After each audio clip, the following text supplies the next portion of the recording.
Hallo und herzlich willkommen, mein Name ist Alexander. Ich bin momentan auf einer Radreise durch Italien und befinde mich gerade in Pienza und fahre jetzt weiter Richtung Siena. Und wenn du wissen willst, was ich dabei alles sehe und erlebe, dann bleib dabei. Aufnahmedatum für dieses Video ist der 3. Mai 2023. Es ist wechselnd bewölkt, vielleicht regnet es heute auch noch, aber es ist relativ angenehm von der Temperatur her. Jetzt erstmal aus der Altstadt rauskommen. Es ist noch nicht viel los. Ich glaube, es ist die beste Zeit, um Fotos zu machen.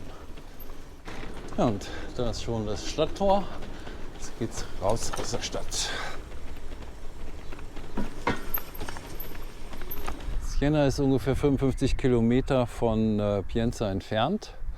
Und es gibt zwei Wege. Einmal hier geradeaus auf der Hauptstraße. Ich fahre aber hier rechts durch die Berge, weil ich noch nach Astiana möchte. Pienza liegt ungefähr so auf 480 Meter Höhe und die muss ich jetzt erstmal runterfahren.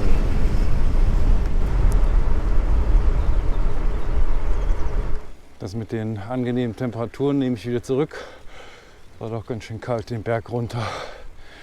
Und inzwischen zweifle ich auch an, dass es eine gute Idee war, hier lang zu fahren. Nach längerer Zeit habe ich jetzt mal ein bisschen Aussicht. Vorher waren links und rechts Bäume. Und hier ist anscheinend eine Zisterne.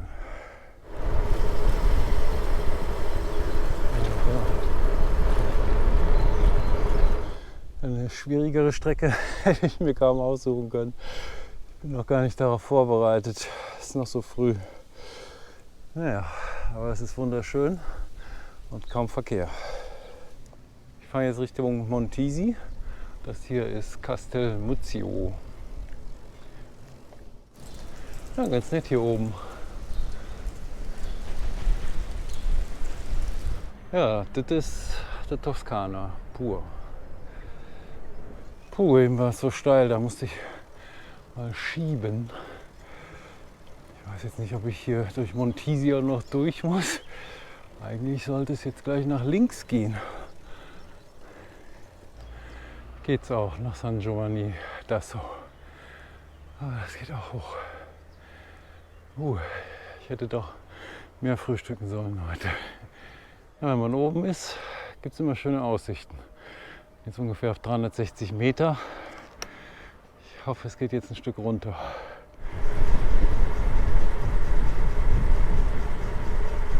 Ja, es geht hier jetzt sanft bergab. Ich weiß nicht wie weit, aber ich habe mir jedenfalls die Jacke wieder angezogen. Es ist zu frisch für die Abfahrt mit einem nassen Hemd. Es ist ein fröhliches Jacke an, Jacke aus Spiel heute.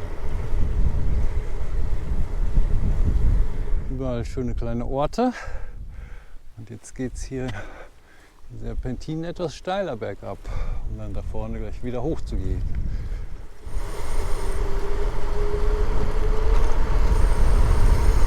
Oh, hier gibt es eine Eisenbahnlinie. Ich glaube, ich nehme den Zug nach Siena. Oh, die sieht ziemlich zugewachsen aus.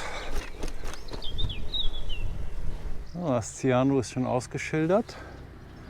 Das hier ist San Giovanni d'Asso. Ich hatte gehofft, es ging nach links, aber es geht nach rechts. Und das sieht nach bergan aus.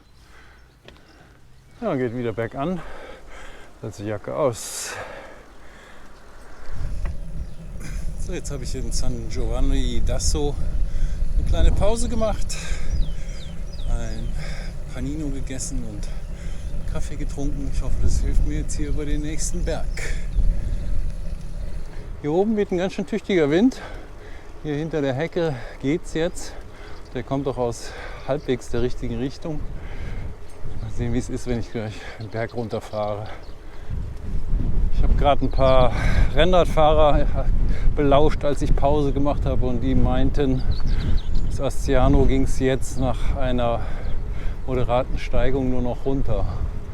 Also ganz glauben kann ich das noch nicht.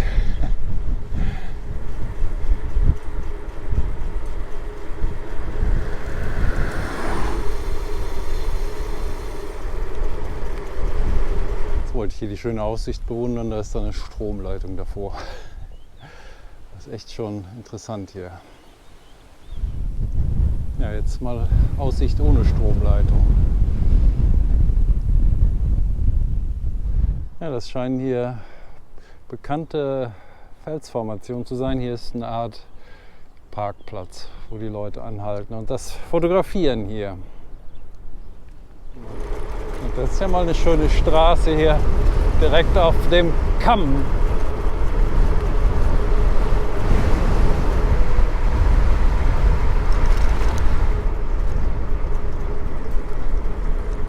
Die Rennradfahrer hatten nicht gelogen. Hier nach Asciano ging es fast nur runter. Das war sehr angenehm. Jetzt geht es aber wahrscheinlich in den Ort wieder hoch. Oder doch nicht? Mal schauen. Jetzt mal das Centro Storico finden. Das hier ist die Piazza della Basilica und dann denke ich mal, dass das die Basilika ist.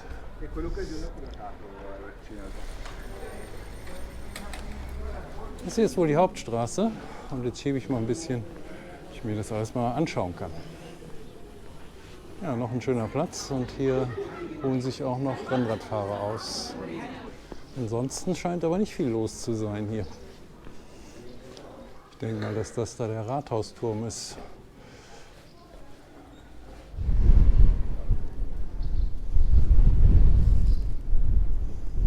Ja, und hier geht es aus Asciano wieder raus. Ist auf jeden Fall mal ein Abstecher wert, wenn man sowieso schon in der Gegend ist.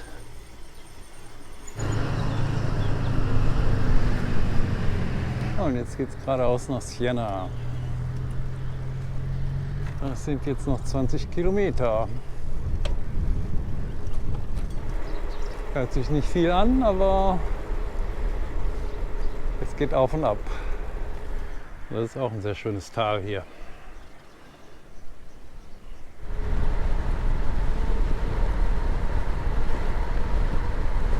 Ich habe mal wieder einen Zwischenhoch erreicht. Es war ganz schön steil hier hoch. Und ich muss aber trotzdem sagen, dass sich diese Strecke gelohnt hat. Besser als jetzt auf der Hauptstraße. Einfach zu fahren. Es war zwar sehr herausfordernd bisher und es wird auch noch ein bisschen bleiben. Aber es war doch sehr, sehr schön bisher. So, jetzt kommt ein Punto Panoramico. Ja, und da haben sie nicht gelogen. Hier hat man ein Wahnsinnspanorama. Ich denke, da vorne ist schon Siena auf dem Berg. Es sind noch einige Hügel bis dahin. Aber nicht mehr ganz so hoch. Aber Siena selber liegt ganz oben auf dem Berg. Da war ich schon mal. Ich filme es nochmal mit dem Telefon, weil ich glaube, mit der GoPro sieht man es überhaupt nicht bei dem Weitwinkel. Ich war wie gesagt schon mal da. Das war allerdings im letzten Jahrtausend. Ich glaube 1996 war das. Das war sehr schön und deswegen möchte ich da auch gerne nochmal hin.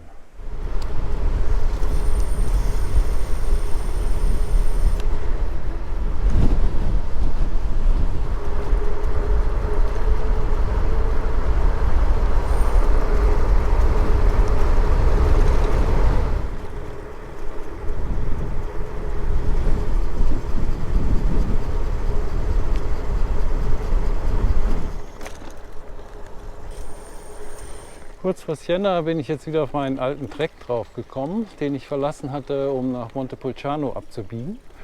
Ja, und es geht sofort wieder über Feldwege. Aber es ist vielleicht gar nicht schlecht, weil um Siena herum ist bestimmt viel Verkehr. Jetzt gibt es kurz vor Siena nochmal nasse Füße. So, jetzt haben wir die Schuhe ausgezogen. Schiebe das hier durch, weil Fahren wäre auch auf jeden Fall schief gegangen.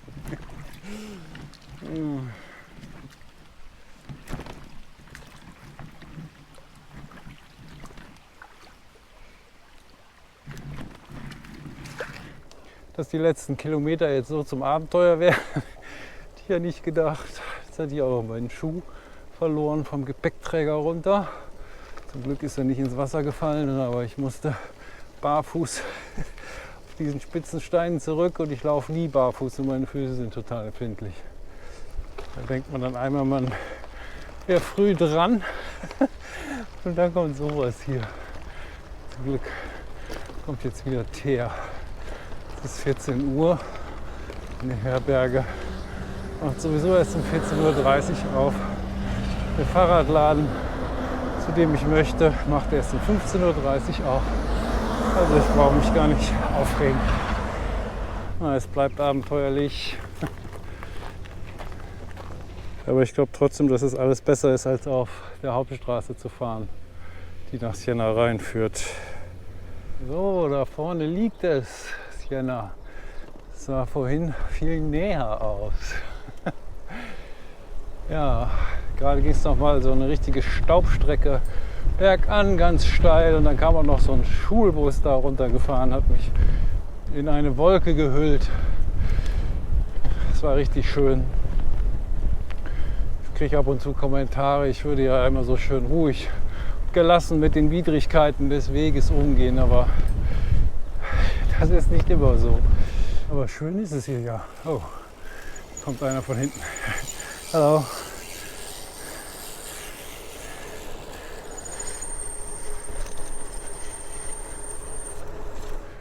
Oh, hier haben wir schon mal das Ortsschild. Aber ich habe so langsam den Eindruck, dass hier eine Fata Morgana ist. Immer weiter wegrückt, je näher ich komme. Was das ist, weiß ich jetzt auch nicht. Das könnte hier so eine Vormauer sein von der Stadtmauer. Aber ich weiß es nicht. Kann auch eine Stützmauer sein. So, da wird es jetzt direkt in die Stadt gehen. Aber da sind Treppen. Der Treck führt mich jetzt woanders lang. So. Sieht so aus, als wäre es jetzt nicht mehr weit. Historisches Pflaster. Mein Lieblingsuntergrund.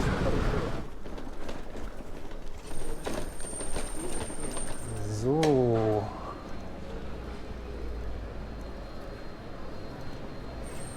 Ich bin jetzt tatsächlich am Campus in Siena angekommen. Hier ist ordentlich was los. Ich checke jetzt erstmal in meinem Hotel ein und schaue mir das später alles nochmal genauer an, wenn die Tagestouristen weg sind. Oder vielleicht auch morgen früh um 6, wenn noch keiner da ist. Ich bin in meiner Unterkunft angekommen. Es ist schon eine Bombe eingeschlagen hier. Ich habe alles verteilt. Ja, ganz einfach, leider mit Gemeinschaftsbad, aber dafür nur 2 Minuten vom Campus entfernt.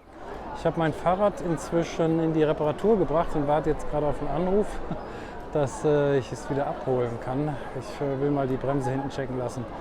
Die funktioniert irgendwie nicht richtig. Ja, deswegen habe ich jetzt, glaube ich, gar nicht viel Zeit.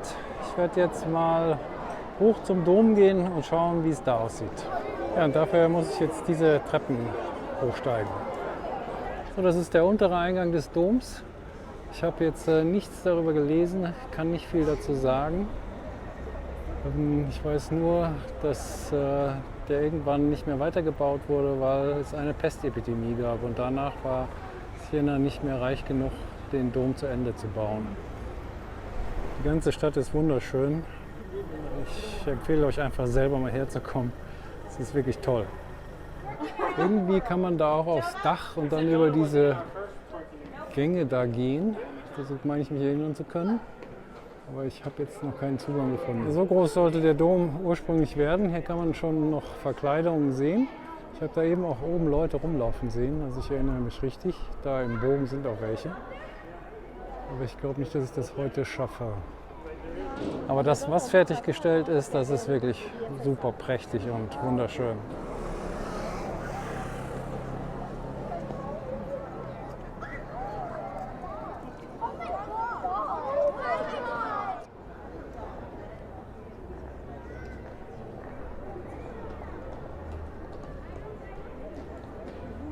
Ich kann jetzt leider nicht reingehen, weil ich auf den Anruf von der Fahrradwerkstatt warte.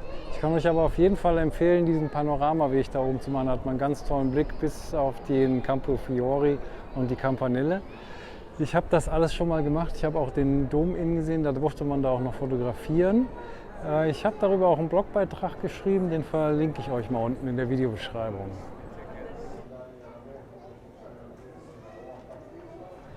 Das müsste die Basilika San Domenico sein und die ist auf jeden Fall auch ein Besuch wert. Ich war schon mal drin und ich war sehr beeindruckt.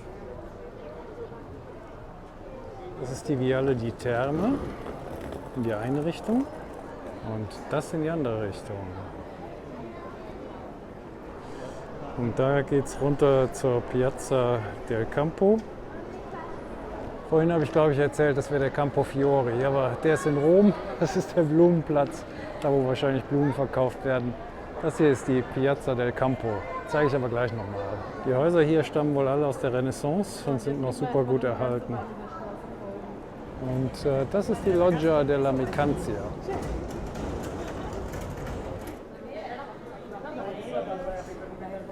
Das ist die Chiesa San Cristoforo in der Piazza Solomei. Und